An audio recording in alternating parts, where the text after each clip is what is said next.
Right now I am standing on the border of the United States and Canada, pretty much the exact border. Right there, I'm on the American side.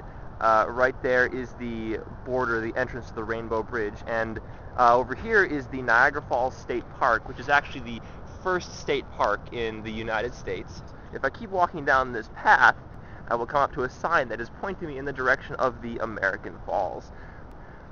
Going towards the American Falls, which is the falls that are on the American side. The Horseshoe Falls, the one that everybody's most familiar with, is partially in the US and partially in Canada.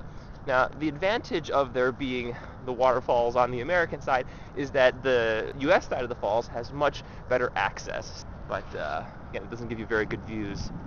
Before it was called the Niagara Falls State Park, it was called the Niagara Reservation. So here's a sign that's dedicated to it. We see that it's July 15th, 1885.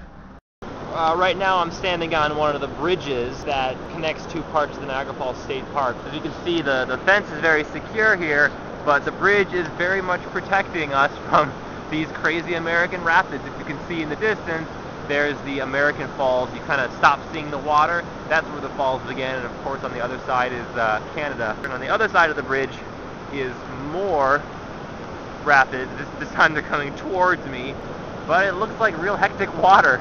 And you got the panorama of the American side of the falls. And from here on the bridge, you can also see a lot of the hotels on the Canadian side. That's part of the Falls View District. The hotels that all have great views of the falls. As I'm walking through the Niagara Falls State Park, I just want to show the kinds of things that I'm overlooking. Here is the path that I'm on, but I'm overlooking these pretty spectacular American rapids. You know, some little tiny islands the rapids have formed over the years, but it's very interesting. Got some white water there, something you really can't see unless you're this part of Niagara Falls, but it's a pretty interesting view.